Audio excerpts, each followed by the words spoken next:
जितने भी लोग यहाँ पर यंगस्टर बैठे हैं, मैं उनको एक अपना पर्सनल एडवाइस देना चाहता हूँ, फायदे में रहेंगे अगर मान लेंगे। जिंदगी में कभी भी कंप्लेंट मत करना।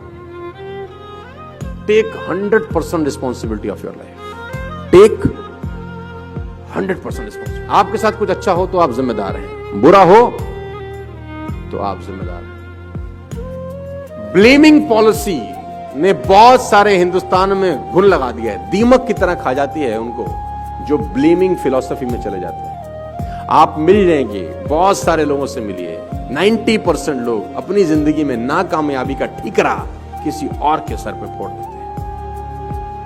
हम पैसा नहीं कमा पाए, हम आगे नहीं बढ़ पाए, क्योंकि ये कारण है। मैं फिर आपसे कह रहा हूं, आप फायदे में रहेंगे अगर आप ये इनटेक ले जाएंगे। Take 100% responsibility of your life. Seeds are same, sunshine same, soil same. भगवान ने सीड सबको एक जैसे दिए, सनशाइन सबको एक जैसी दी, सॉइल सबको एक जैसी दी। दोनों फार्मर की फसल अलग अलग होती है। Not because of seeds, soil, sand, because of efforts you put in, because of the activity you put in. तो नेवर इन योर लाइफ कभी किसी और को रिस्पॉन्सिबल मैं ठहराना। एक लड़का लैंप के नीचे कुछ ढूंढ रहा है, एक लड़का रात को लैंप के नीचे, ऊपर लाइट जल रही है, कुछ ढूंढ रहा है। उसका दोस्त पहुंचा, उसने बोला सुरेश तू क्या ढूंढ रहा है? सुरेश ने कहा मेरे चाबी खो गई है। तो सुरेश के साथ उसका दोस्त भी चाबी ढूंढने में लग गया। ढूंढे ढूंढे ढूंढे 10 मिनट हो गया, चाबी नहीं मिली। तो उसने सुरेश से पूछा, अरे भाई इतनी देर होगी, इतनी सी जगह है, चाबी कहां खोई थी? तो उसने बोला कमरे के अंदर। बोला कमरे में? घर में? तो यहां क्यों ढूंढ रहा है? बोला घर में लाइट जो नहीं है।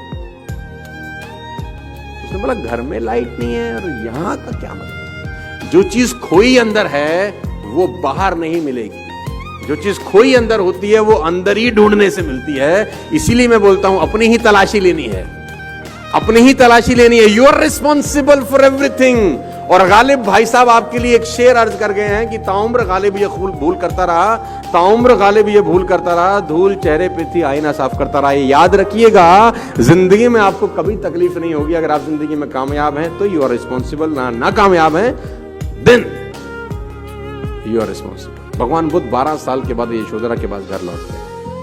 भगवान बुद्ध 12 साल की तपस्या के बाद यशोधरा के घर लौटते हैं और अपने ही घर में भिक्षा मांगने जाते हैं। दरवाजा खटखटाते हैं, यशोधरा ने दरवाजा खोला। अब वो भगवान बुद्ध को देखकर अवाक रह गई। 12 साल के बाद देखा था। बुद्ध ने कहा भिक्षाम देहि। तो यशोधरा को बहुत गुस्सा आया, क्योंकि बिन बताए गए थे, रात को उसको सूता छोड़ के चले गए थे। अब वो बुद्ध हो गए थे, वो परम ज्ञान का अनुभव हुआ। तो यशोधरा ने एक बड़ा खतरनाक सवाल बुद्ध से पूछा। वो भी तो बहुत तेज थी, बुद्ध की पत्नी थी। उसने बोला जिसको खोजने जंगल में गए थे, क्या वो घर पे नहीं था? बड़ा खतरनाक सवाल था। यशोधरा ने पूछा जो ढूंढने जंगल में गए थे, क्या वो घर में मौजूद नहीं था? भगवान तो हर जगह है। तो मुस्कुराते हुए बुद्ध ने कहा घर में मौजूद था। बोला फिर जंगल क्यों गए? बोला जंगल जाके ही तो पता चला कि घर में मौजूद है। जंगल जाके ही तो पता चला कि घर में भी मौजूद है।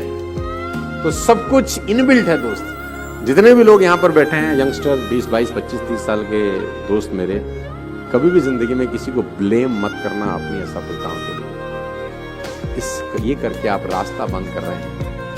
क्यों? क्योंकि जब आप किसी और को ब्लेम करते हैं तब आप खुद पे काम करना बंद कर देते हैं, क्योंकि आपको पता है कि काम इसकी वजह से खराब हुआ तो यही ठीक करेगा, और उसकी वजह से खराब हुआ नहीं होता, हुआ आपकी वजह से खराब होता। जब आप खुद के ऊपर जिम्मेदारी लेते हैं तब अपने आप को ठीक करने का प्रयास करते हैं। Take 100% responsibility.